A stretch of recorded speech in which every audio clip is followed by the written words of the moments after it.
एक ही पढ़ी। हाँ। अ, अ,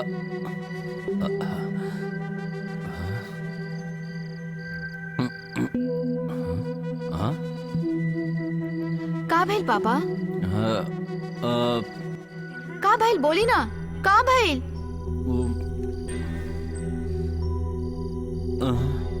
का दिखाई नहीं के देत? सब कुछ धुंधला सा बा। धुंधला बा? हाँ। फिर से देखी ना। अ, का दिखता? बोली ना पापा।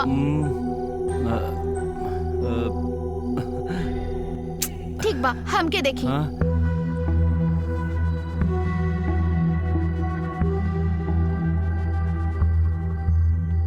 का दिख रहल बा? कुछ हमके साफ नहीं के दिखात। चश्मा के दिखाई।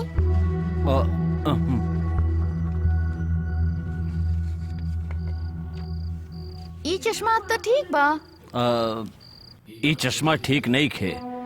कहीं गलती से दूसरा चश्मा तो ना दे ले सब तो के। ना, ऐसा नहीं के हो सकत। हम फिर से हॉस्पिटल जाके देखब। बेटी, कहीं हम आंधर हो गईली तब। ये का कहता नहीं रहुआ? रहुआ के कुछ ना होई। ना, ग्लास बदलल नहीं खे। ई रौरे ग्लास बा। ऐसे देखते समय का लौकेला? कुछ साफ दिखाई नहीं की देत। एके पहनी के रउआ हमके देखी। अब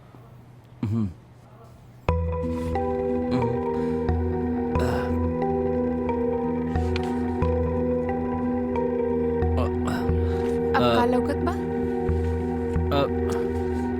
राउर चेहरा धुंधला जैसा नजर आवत बा। ऐसे कैसे कहत बानी? वो ऐसे मैडम जैसे दोगो आंसू के बूंद चश्मा पर पड़ गए होके और ओकरे बीच में से हम देख रहल बानी और हर एक क्लास में उहे आंसू के बूंद बा और ओकरे भीतर से देख रहल बानी। आंसू बा? दूगो आंसू के बूंद, एक यहाँ पर और दूसरी यहाँ पर। ये देखत बाड़ो ना, यहाँ। ठीक बा, थोड़ा देर रउआ बाहर वेट करी। हाँ। ओ, हाँ, हाँ।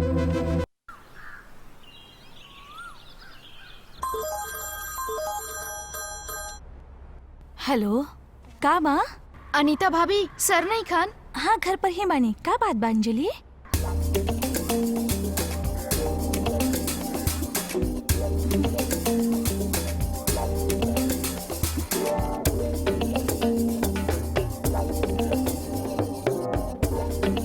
तू सांच का रहल बाड़ू ना? ठीक बा, हम बता देत बानी। ठीक बा, ओके। बाय। का बात बा अनीता? का भइल? अंजलि के फोन रहे, देखी जॉन रउआ कहली उहे भइल। राहुल पिताजी पागल का बाड़े। कहत बाड़ू तू? कालू नया चश्मा लेले ना, त रात भर कुछ पढ़ ना पाउलस। त का भइल? फिर उनके अस्पताल लेके अला पर डॉक्टर कई गो जांच कैलस और वो साइकेट्रिस्ट के दिखावे खातिर कहलस। रउआ से हम कई बार कहनी ना कि वो पागल बाड़े। हे भगवान, अब हम बहुत खुश बानी। कौना बात के खुशी? अब गांव वाला केहू पूछी तो हम बता सके नहीं ना कि राहुल पिताजी पागल बाड़े। तू जाके चाय बना के ले आवा। जा।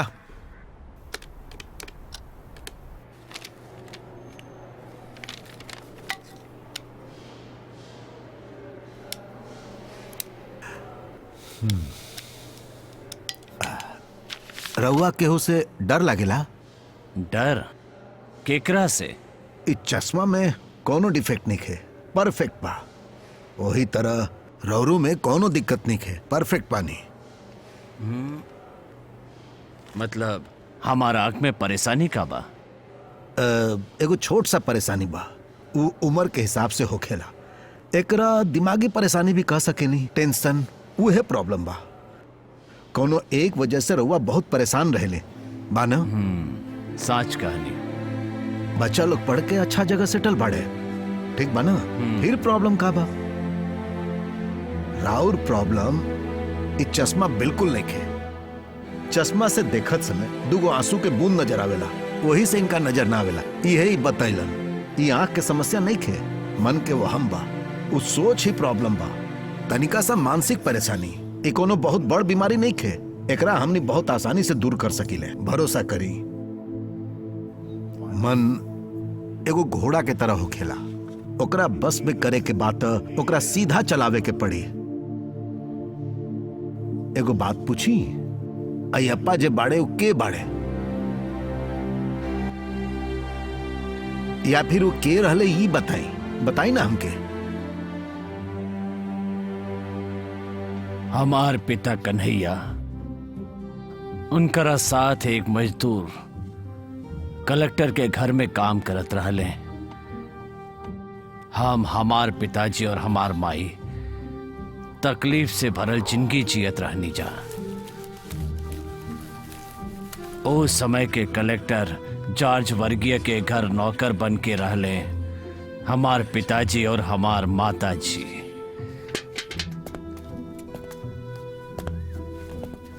कलेक्टर और उनकर पत्नी बहुत ही अच्छा इंसान रहले और हमनी के कष्ट देख के वो पैसा से हमनी के मदद भी करत रहले। दिन रात के परवाह कैले बिना घर के सारा काम हमनी करत रहले। सब लोग आ गईला? आ गई साहब। केशव, बालाचंदर, काम पे जा। जी ठीक बा सर। जानू, मैरी, अंदर के काम करा। जी साहब। और तू दोनों बगीचे में जा। इनका तबीयत ठीक नहीं है साहब। तो फिर काहे अइला? ओकरा से कुछ ना हो, जा काम पे लग जाई तो सब ठीक हो जाई। का हो रहल बा यहाँ? तबीयत ठीक नहीं के? हाँ साहब, जुकाम खांसी। दवा ना ली लगा? हाँ साहब, वैसे दवा लेके खैले रहनी। अभी भी बुखार बा? आज काम मत करा, इमे रहा। नारायणा, इनके इमे रहे दा। हाँ, इनसे काम मत करैया, खाना दे दो और छुट्टी भी। एक खांसी और बुखार बार बार आवेला का? बुखार तो आवेला, पर काम के बिना हम ना रह सकेनी। तोहार एगो बेटा बा ना, ऊ कहवा गइल? वो यहीं पे बा। बेटा,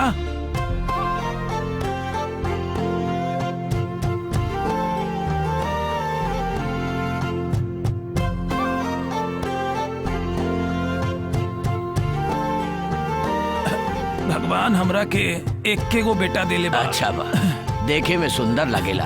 कितना पढ़ले बड़ाई? 8वीं तक साहब। फिर काहे छोड़ दिला? हमारे गांव में तो 8वीं कक्षा तक स्कूल बा, ओकरे बाद बाहर जाए के पड़ेला। कुछ काम करेला का? जी ना साहब। गांव से बाहर काम खातिर भेजे खातिर सोचले रहनी, लेकिन हमार मन ना मानल साहब। काहे कि वो ज्यादा पढ़ाई ना कइले बा। साहब रहुआ अगर चाहब त कौनो न कानो काम ओकरा। अच्छा देखत बानी। नारायणा चला।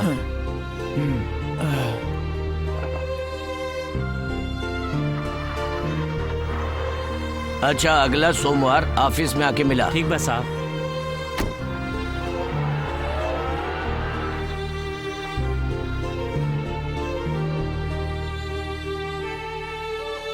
बहुत अच्छा इंसान बाड़े, जरूर कौनो न कौनो काम ढूंढ ही दिए हैं। अपने गांव के काली माई के प्रसादी जरूर चढ़ाई भम। अगर एकरा के काम मिल जाई तो हमरा मन के शांति मिल जाई। बेटा के यदि काम मिल जाए तो बियाह करा दिहल जाई। सुनी जी, महात्मा कॉलोनी में चंद्रा नाम के एगो लड़की बा, बहुत सुंदर बा। एक दिन उहे हमरा से आके पूछलस एकरा बारे में। ठीक बा, देखा तनी ओकरा कोई काम मिले दा।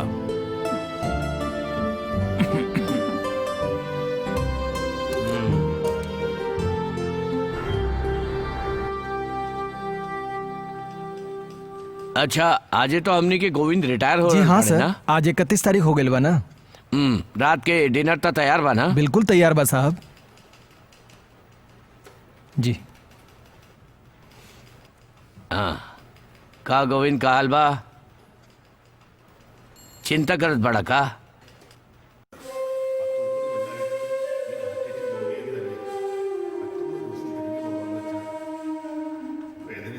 परवाह मत करा, जिम्मेदारी तो पूरा कर दी ना। हाँ, हाँ। जाई।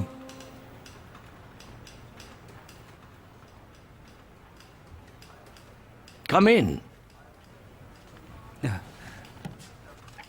तोहार नाम अयप्पन है ना? जी साहब। हाँ अयप्पन, ई गोविंद हवन आज ही सर्विस से रिटायर होता रे। राम राम साहब।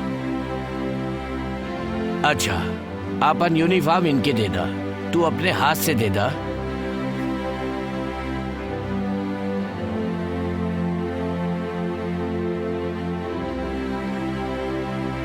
ला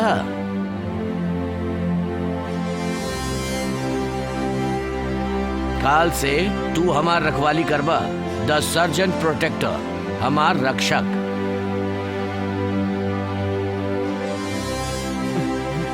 हमार ना और हमार काम के भी ना, बल्कि राष्ट्र के रक्षक बाड़ा तू।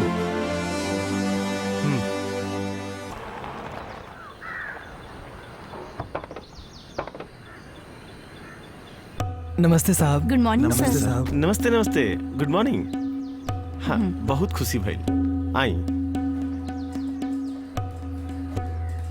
जय जय हिंद हिंद साहब।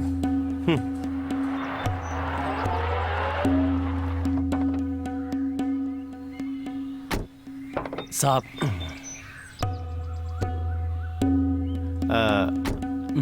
अयप्पा, हमके यहाँ के खाना बिल्कुल पसंद नहीं किया। जी साहब। एक खाना पकावे वाली की जरूरत बा। पैसा के फिक्र मत करिया, लेकिन फुल टाइम ओकरा इजा रहे पड़ी। जी साहब। अपना जैसन समझदार खोजिया, जी समझ गईला? जी साहब। साहब अरे अयप्पन, आवा आवा। ई के हईन? हमार मेहरारू सुभद्रा। अच्छा ये बात बा।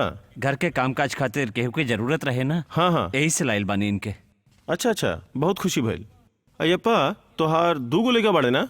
हाँ हाँ बानी सर, उनकरा के उनकर दादा दादी संभाल ली हैं। तोहरा इजा कोनो कमी ना होई। हमार आउट हाउस क्लीन करवा के ओइजे रहे लगा। जी साहब। तो फिर ठीक बा, अंदर जा। आओ आओ। प्रणाम। हाँ हाँ ठीक बा।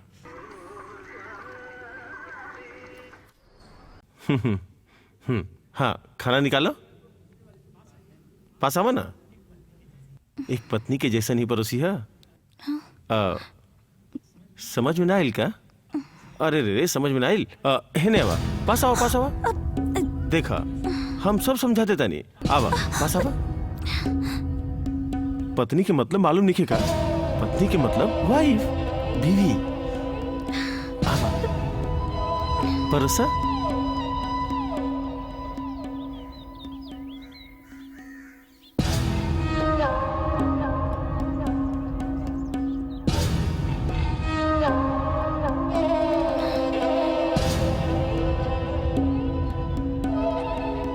हम ओजा से देखत रहनी। का बताई, तू बहुत खूबसूरत बाड़ू। इस दुनिया में तोहरा जैसन औरत तो हम कबो देखला ही नहीं खी। देखा हम तोहरा खातिर खोज खोज के प्यार से एक तोहफा ले आइल बानी। देखा कांचीपुरम सिल्क बा, 2000 रुपया के। हाँ प्यार से ले आइल बानी तोहरा खातिर।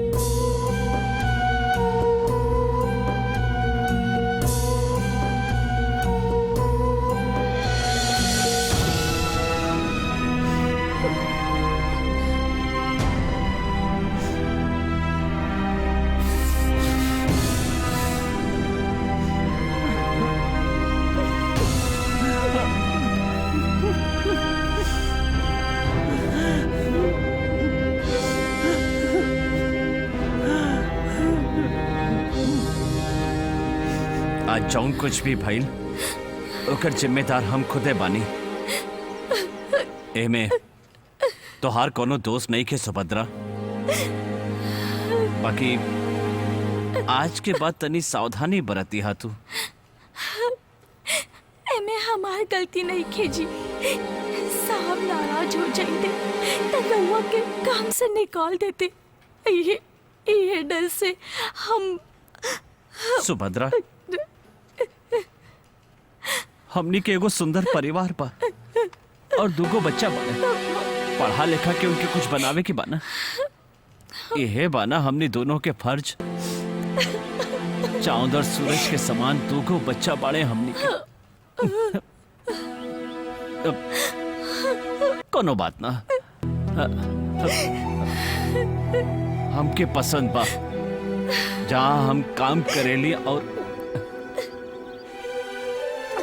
हमके खुद से ज्यादा तोहरा पर विश्वास बा सुभद्रा।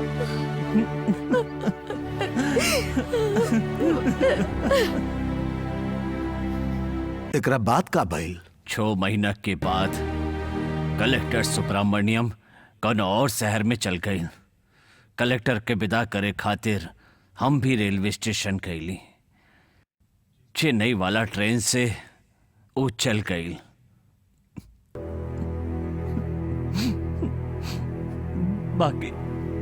बाकी हमार सुभद्रा लापता हो गई। हर कहीं खोजली हो के दूगो बच्चा हमरा से लिपट के बहुत रोत रहले। FIR दर्ज कैली, खूब खोजली हो के बाकी वो ना मिले।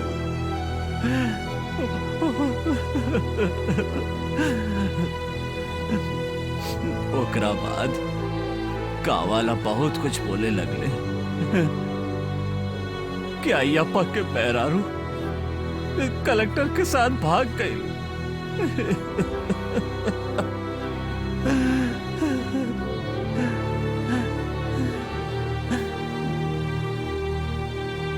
अय्यप्पा, और उस सदमा से हम बाहर आ गए।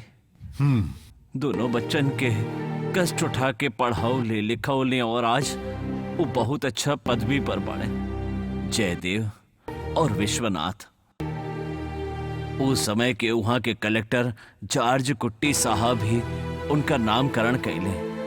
जौन अजय बा उबा जयदेव और विश्व के नाथ उबा विश्वनाथ। वो सब सोच के चिंता मत करल करी, खुश रहल करी। आज तक हम वो दोनों खातिर जियत रहनी। इस सोच के आज हमके बहुत ग्लानि होता। इस सब काहे कहीं नहीं इस सोच रहल बानी। एका कहा तनी दाहिना आंख में जयदेव और हमार बायां आंख में विश्वनाथ आज हमार आंख के आंसू बन के हमार नजर के रुकावट बन रहल बाड़े। छोटा बच्चा और व्यवसायी एक समान ही होखेले डॉक्टर। कष्ट उठा के पाल पोस के बड़ा कैला पर बहुत ही अच्छा लागेला डॉक्टर। बाकी जब कटाई के वक्त आला नष्ट हो जाला। वो सब तो ठीक बा, लेकिन हमेशा वह ड्रेस रवा काहे पहने नहीं? का खास बात बा? ओकर खास बात ही बा डॉक्टर, जब ओके पहने ली तब मन में हिम्मत आ जाला। भाई की ममता के एहसास पाओ में, यही से वो कपड़ा के पहने ली हम। राउर सबे समस्या पूरा तरह ठीक हो जाए। हम दवाई लिख देले बानी, 1 महीना के बाद आई रवा और फौरन रवा चश्मा लगा ली। ठीक बा? ठीक बा, जाई।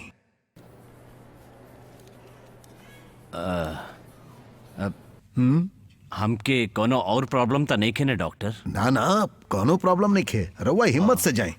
हाँ ठीक बा डॉक्टर।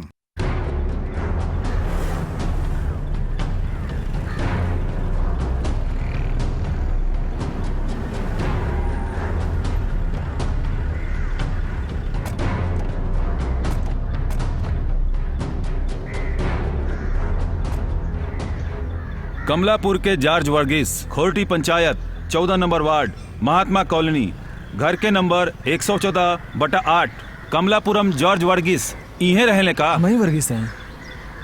का काम बा सर? रोड के विस्तार करे खातिर कलेक्टर साहब घर के खाली करे के आदेश देले बाणे। रउआ 7 दिन में घर खाली करे के बाद न तो सरकार आपन काम करी। यहाँ दस्तखत करा। सर हम लोग गरीब लोग हैं, यहाँ से खाली करके कहाँ जाइल जाई? ये सब हमने के प्रॉब्लम नहीं खे, ये सरकार के फैसला बा। पहले रवा स्वीकार करी। वर्गीस भैया नोटिस मत लिया। भाई साहब कोनो कीमत में नोटिस मत लिया। अरे जाए खातिर कहीं इनकरा से कुछ ना हुई। कॉलोनी से कोनो घर खाली ना होई। जॉन करे के बा करला। हम अपन नेता माइकल से बात करब, उनसे जाके पूछा। आप लोग प्रॉब्लम मत करी जा, हमनी के शांति से काम करे आइल बनी जा। अगर रउआ नोटिस ना लेहब तो हमनी के घर के बाहर नोटिस चिपका देहब। अगर रउआ हमके जान से भी मार दे तब वो हमी नोटिस ना लेब। सर रउआ चली। चला। नहीं, हम रउआ के जाए ना। रास्ता छोड़ी। हटा काम करे दा। नहीं, हमनी के ना हटा। हटा सामने से। नहीं हमार घर हटा। हम यहाँ से ना हटा। हटा। हटी। ना जाए। अरे अरे वर्गीस भैया हटा यहाँ से। हटाओ सबके। चला इधर से हटा। जाए दा हमने ना के। ना सर ना। चला उधर। सर नहीं सर। साहब ये हमार घर है साहब। निकल एक बाहर निकल। साहब हमनी के कहाँ रहल जाई?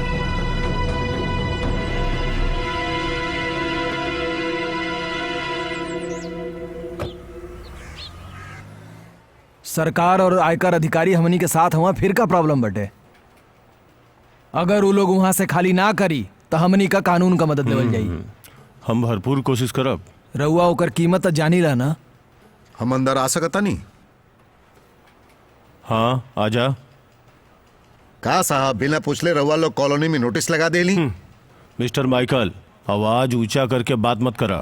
तोरा मालूम बना कि उ रास्ता के विस्तारीकरण खातिर सरकार 1 साल पहले ही तू लोग के सूचित कैले रहे। ई सच बा ना? कलेक्टर साहब के ऑर्डर के ऊपर हम लोग स्टे ले ले बानी। स्टे के डेट तक कल ही एक्सपायर हो गई। ओहो, डेट खत्म होते ही रउआ लोग आके नोटिस लगा देली। राउर तो तारीफ होके के चाहिए। और कोनो काम खातिर पुलिस और प्रशासन गरीब लोग के दरवाजा पे तक कबो न जाला। मिस्टर माइकल, रउआ कुछ ज्यादा ही गुस्सा में सही बानी। बोला तानी, जौन दिल में बा वहे कहानी। वो कॉलोनी वालन के जवाब दी? देश का तरक्की में सड़क का विस्तार होके के चाहिए। देश के तरक्की होके के चाहिए, ओकरा खातिर हम रोड बनावे के मना नहीं करत। बाकी कॉलोनी वालन के दूसर जगह देवे खातिर रउआ अब तक का कैली? रउआ जाके कलेक्टर से पूछी। कलेक्टर से मिल के ही आवतानी। हाँ, कलेक्टर ऑर्डर के फॉलो कैल हमार काम बा। पता बा, अच्छा तरह से जाना तानी। 7 दिन के बाद वहाँ पुलिस अब बुलडोजर लेके पहुंच जाई, तब देखा जान चल जाई, पर गलत ना होके दे। हम के हई बताई। चला एके अपनी ओर खींचला। वो तो राउर काम बा। बिक जाई का? कोशिश करके देख ली। हमनी के राउर मदद का जरूरत बा। अगर सब कुछ ठीक ठाक हो गई तो राउरो भला हो जाई। रउआ जाना था ना कितना बड़ा प्रोजेक्ट मालूम बा, यही से हम खाली सुनत रहली। अपने आप के बहुत बड़ नेता समझा था। कॉलोनी के 4 ठो लोगन के रख के नेतागिरी करा था।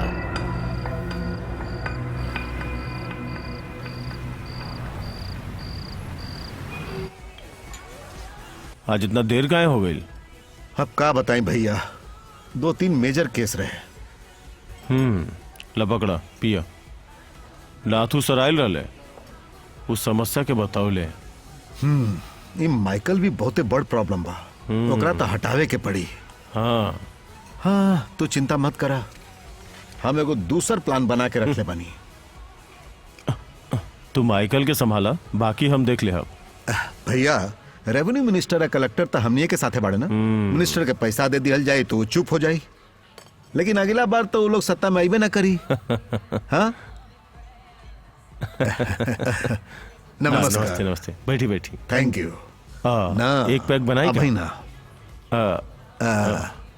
काम कब बताई ना। उनका पूरा चेक कैली हम, उनकर आंख में कोनो प्रॉब्लम नहीं थे। हमके तो मेंटल डिप्रेशन लागता। अरे का मतलब, उनका कोनो मानसिक बीमारी बा? अरे ना ना, ओकरा बीमारी ना कह सकेला। मन में एगो भ्रम बा, मन के दुख बा। ई उम्र में ई सब होखेला।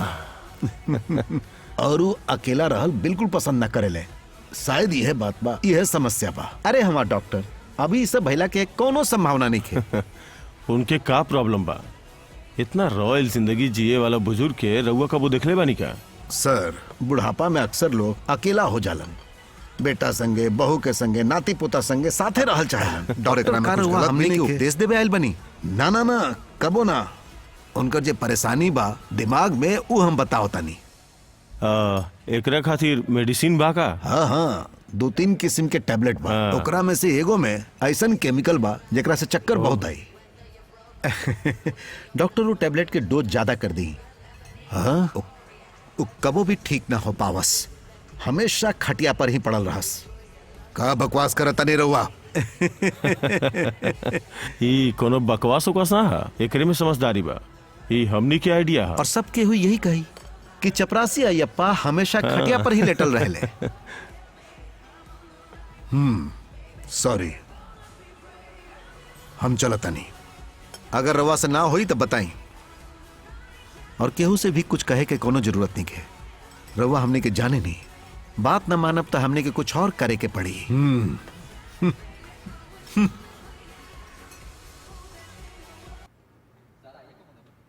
आवेदा कहा है अयप्पा? सर वो कॉलोनी के प्रॉब्लम खाली मत करावा, लोग तकलीफ उठाई हैं, रहे खातिर जगह नहीं खे, ये सब बोले खातिर आइला ना, नॉनसेंस। सर रउआ के गुस्सा दियावे खातिर नहीं के बोलत। देखा ही हमार फैसला नहीं खे, ई सरकार के निर्णय बा, ई रूलिंग पार्टी के फैसला बा। जौन सरकार बोली वो तो हमके करे के बा ना, अंडरस्टैंड? सर रउआ तनी पढ़ के तो देखें के का हई? सन 1957 के स्टेट लैंड कंजर्वेसी एक्ट के मुताबिक सन 1969 में कैलकेट कुरी आर्टी के जमीन खाली कैले के मामले में तब के कलेक्टर के लिहल गई निर्णय की कॉपी बाई। यही तरह रउआ भी उ जमीन के खाली करावले के पहले उनका रहे के प्रबंध करावे के बाद ही ई प्रक्रिया से गुजर सकेली, इहे लिखल बा। तू हमके सिखा रहल बड़ा? ना साहब, रउआ अगर चाही तो बाहर जा। I said get out.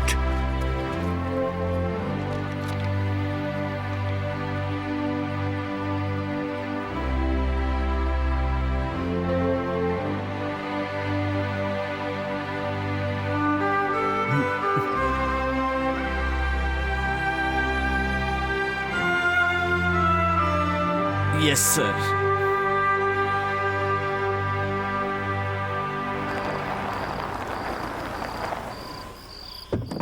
गाड़ी के यहाँ मत रोका, तनी आगे रोका।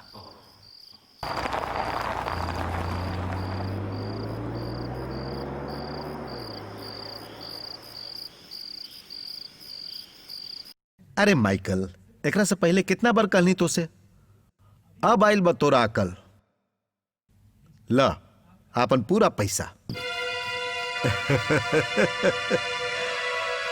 तू खुश तो बड़ा ना? जरूर साहब, लेकिन साहब ये बात केहू से कहब मत। अरे ना, मालूम हो जाई तो बहुते बड़ प्रॉब्लम होखी। अरे ना ना, हमरा का जरूरत बा। ठीक बस सर। अच्छा सुनो, सब काम अगर सही हो गई ना तो हम मालिक से कह के और पैसा दिलवा देते। थैंक यू सर। अब जा।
सब लोग ध्यान से सुना।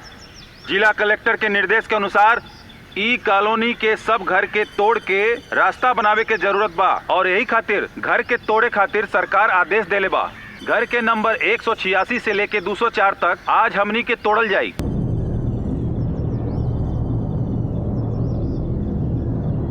घर तोड़े से पहले यहाँ जे भी बा उनके आपन सामान हटावे के समय देत बानी। आवा ऊ एरिया के पूरा तोड़े के बा, कहीं कोनो प्रॉब्लम ना होके के चाहिए। ठीक बा, सब कुछ ठीक से देखला। हम सर से मिल के आओ तनी।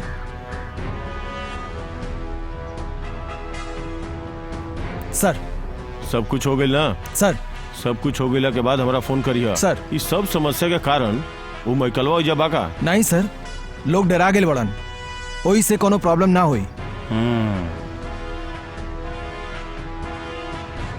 सर अरे तू बात तो बतावा। सर ये बात इतना जल्दी खत्म ना होगी। बात का बोला? आप ही हमनी के मांग पूरी हो, चाहे जो मजबूरी हो, चाहे जो मजबूरी हो, हमनी के मांग पुलिस अत्याचार मुर्दाबाद, पुलिस अत्याचार मुर्दाबाद, पुलिस अत्याचार मुर्दाबाद, मुर्दाबाद, अब की बात पुलिस अत्याचार मुर्दाबाद, पुलिस अत्याचार मुर्दाबाद, मुर्दाबाद। I can do it. Police के अत्याचार रोकी। पुलिस के अत्याचार कौनो प्रॉब्लम रउआ लोग मत खड़ा करी। हमनी शांति से काम करे आयल बनी। हमनी के काम में बाधा मत डाली। कृपा करके रउआ लोग यहाँ से चल जाए। मरने के बाद ही हमनी से जगह खाली करवा सकेली। ये हमनी के मातृभूमि बा। पुलिस अत्याचार मुर्दाबाद, मुर्दाबाद, पुलिस के अत्याचार मुर्दाबाद, पुलिस के अत्याचार मुर्दाबाद, मुर्दाबाद, मुर्दाबाद, पुलिस के अत्याचार मुर्दाबाद, मुर्दाबाद, मुर्दाबाद, मुर्दाबाद, मुर्दाबाद, मुर्दाबाद, मुर्दाबाद, अत्याचार मुर्दाबाद, मुर्दाबाद, पुलिस के अत्याचार मुर्दाबाद, पुलिस के अत्याचार मुर्दाबाद, मुर्दाबाद। जाके अपन एसपी साहब से बोलता कि गरीबन के दर्द सिर्फ अय्यापा ही जानेला। अधिकार के अर्थ लोगन के मारे खातिर ही ना होला, सेवा करे खातिर होखेला। जाके साहब से बोल दा। मुर्दाबाद, मुर्दाबाद, मुर्दाबाद, मुर्दाबाद, मुर्दाबाद, ना चली, ना चली, ना चली, ना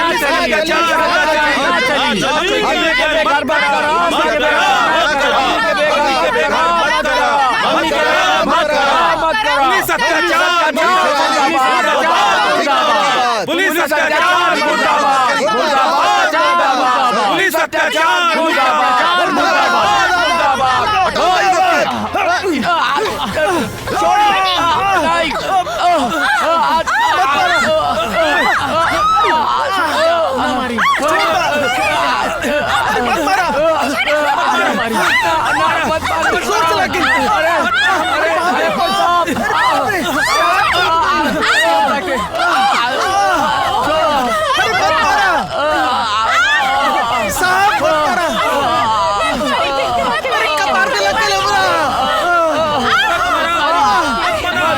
मत मारो, साहब मत मारी। साहब छोड़ दे। साहब मत, साहब लागत, साहब छोड़ दे। साहब मत मारी। साहब मत मारी।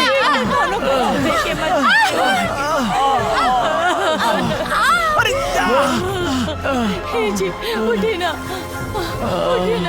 बोले ना, कुछ तो बोले।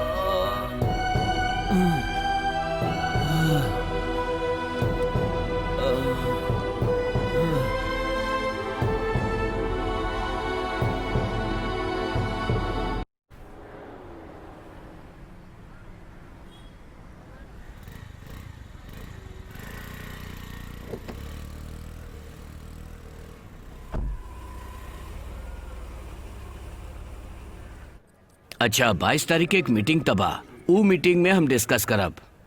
नमस्ते। नमस्ते। अच्छा बाद में बात करता नहीं। हाँ भाई जी।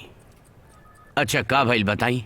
केहू के चोट नहीं पहुंचल, लेकिन शंकर नाम के एगो आदमी सीरियस बा। पुलिस पूछताछ कर रहल बिया। राउर पिताजी सिर पे स्टिच बसर और शरीर में तनी चोट लगल। मिस्टर जयदेवन, नियम से जौन कुछ होता वो ठीक बा, मगर ये मीडिया वाला हम सबके परेशान कर रहल बड़न।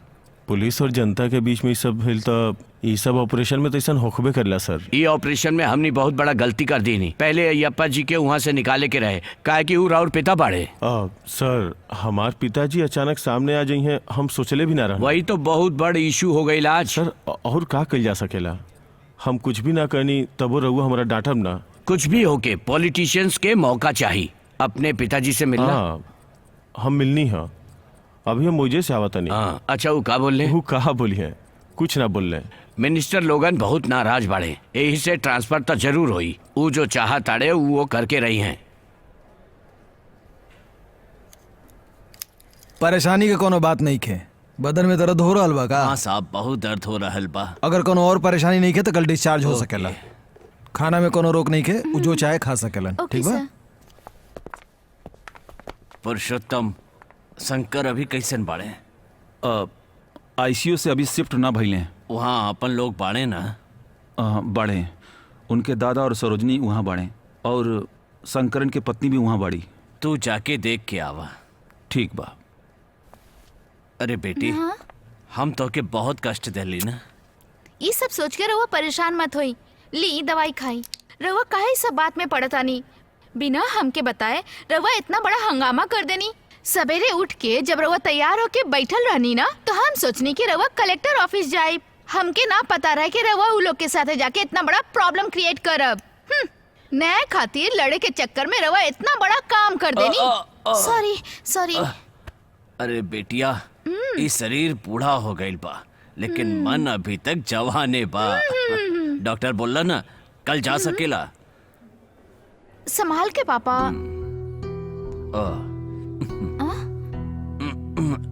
आज के बाद कहीं और जाके लड़ाई के बाद हाथ पैर तोड़वा के आईनी ना, हमके देखी केहू देखभाल करे ना आई, खाली हम ही रहे रहुआ पास।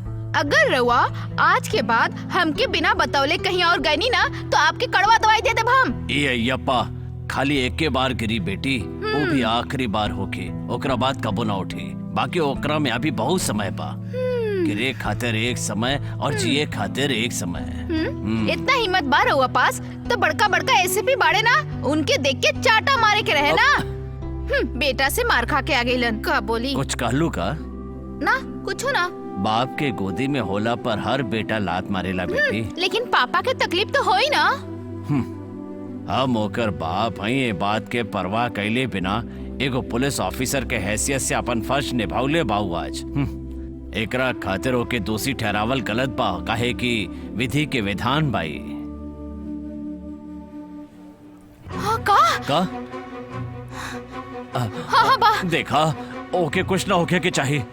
इली। बेटी, हम के ओके देखे के बा, पापा। अभी मिले के बा ओकरा से। चली। चला बेटी, हम के वहाँ ले चला। संभाल के। ओह शंकर, ए शंकर, आँख खोल के देखा। शंकर,